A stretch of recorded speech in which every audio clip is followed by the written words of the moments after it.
Ito guys, bigyan ko kayo ng preview nung bago nating dash camera DDPAI Z40. Ito siya. Ito ngayon yung sample footage nung nakuhanan ng trip namin kanina. Makikita ninyo napakalinaw ng kuha niya. Oh. Importante guys na kapag mag-i-install tayo ng dash camera sa ating mga sasakyan is kaya niyang bumasa ng mga plate number.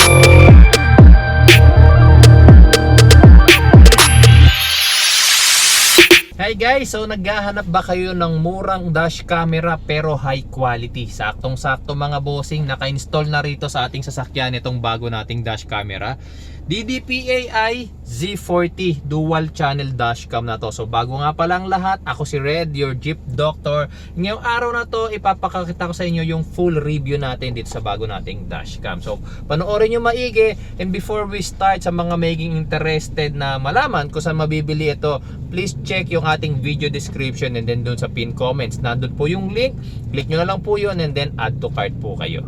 So before we start guys yung actual review nitong ating DDPAI Z40, sa mga magtatanong nga pala, you have two options pagka bibili kayo nito. Pwede kasing ang bilihin niyo is yung meron lang front camera, or syempre pwede rin kayong bumili na may kasama ng rear camera. So syempre ako may advice ko, once na mag-install kayo ng dash camera, yung package na yung meron ng front and rear camera, kasi syempre hindi lang naman yung front yung kailangan nating nare-record, pati yung rear. So kapag bumili kayo na meron kasamang rear camera, ito yung bibigay sa inyo. Dual dash camera Z40, ito kasi yung main, tapos ito ngayon yung kanyang rear camera. Okay, so 5,399 lang naman siya. Okay, click nyo na lang yung link sa baba para maka-order kayo nito. Then let's go proceed dun sa ating pagre-review nitong ating bagong dash camera. Itong bago nating dashcam guys na DDPAI Z40, meron kayong two ways para ma-view yung kanyang live footage, pati ma-view na rin yung mga recorded videos niya. Unang-una syempre, ito, yung kanyang gamit na screen. Kaya makikita ninyo yung actual footage niyan. Tapos kung magre-review kayo, pwede nyo rin dyan gawin.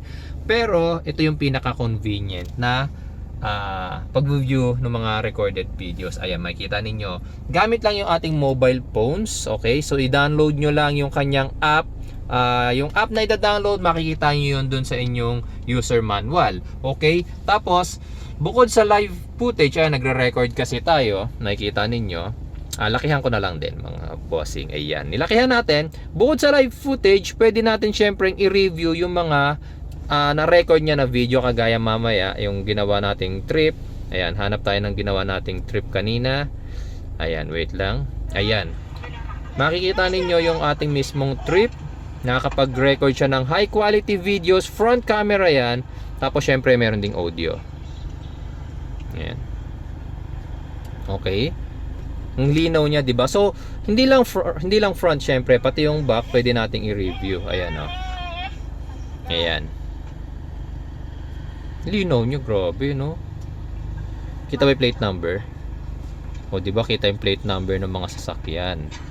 Yan yung isang mahalagang bagay pagdating sa dash camera. Hindi pwedeng nag-install ka lang ng dash camera pero yung mga plate number ng mga sasakyan sa paligid mo hindi niya nakikita. So nonsense yung dash camera. Syempre, halimbawa magkaroon ng collision, di ba? So paano na lang gagawin mo pag nagkaroon ng ganong collision, yung nakabanggaan mo hindi naman pala makita yung plate number, di ba? Tapos na hit and run ka, tinakbuhan ka lang. So nonsense yung dash camera mo. So pag mag-i-install kayo ng dash camera guys, make sure syempre malinaw, and also sa gabi tapos sa umaga parehong malinaw siyang kumuha. Tapos mamayang gabi papakitaan ko nga pala kayo ng another footage niya. Magdadrive din tayo ng gabi. Ang ipapakita ko sa inyo mamaya at the end of this video is yung actual footage niya, kasi dito nakikita ninyo yung kuha niya lang sa cellphone ko, diba? So importante pa rin na meron kayong actual footage. Tapos siya nga pala, if ever nga naman pala na magkaroon ng collision or magkaroon ng problem, or meron kayo na nakuha na ng mahalagang video, pwede nyo i-download gamit tong app natin. Meron tayong download button dito, click nyo lang yan. Tapos at the certain spot, ayan, halimbawa yan yung meron kayong kailangan kuhanan dyan sa part na yan, hintayin nyo lang kung hanggang saang part yun, tapos done nyo lang, ida-download na niya sa inyong cellphone. So immediately magkakaroon na kayo ng evidence, di ba? So syempre hindi naman pwedeng yung front camera lang ang malinaw. Pakita rin natin na pati yung rear camera is malinaw rin. Ayan. Di ba? Kasi may mga dashcam na nabibili guys na yung i-investan lang nila is yung malinaw yung front camera, pagdating sa rear is VGA camera na lang. Pero eto guys, makikita ninyo pati yung plate number ng taxi, pati yung pulang kotse na yung mababasa ninyo, pati nga yung pangalan ng taxi, di ba? So ganyan ka-importante ang isang malinaw na dash camera. Konting technical specification muna tayo guys dito sa bago nating dashcam.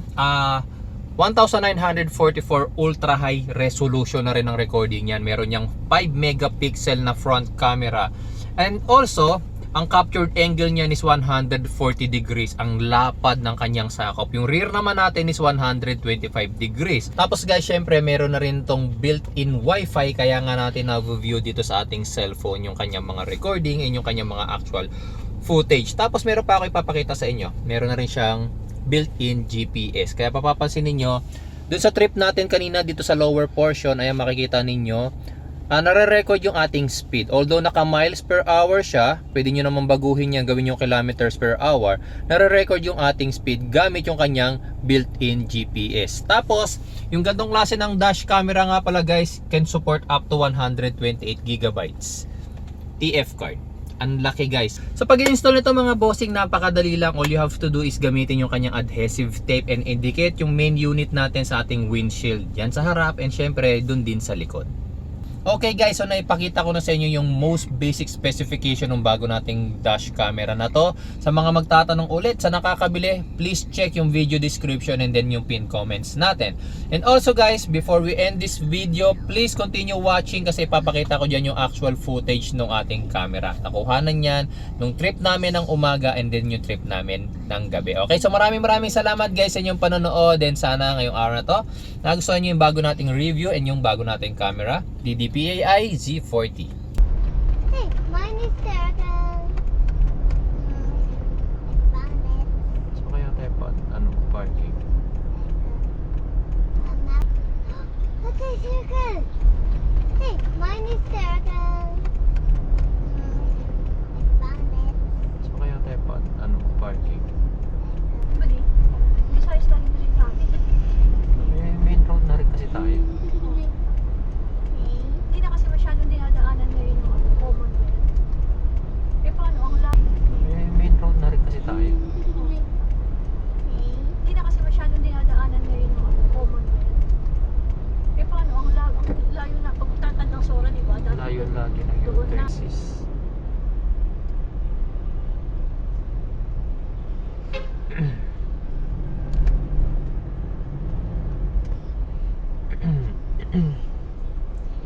Everest. No? Plain na plain pa sa Everest hanggang ngayon. Oh, U-turn din.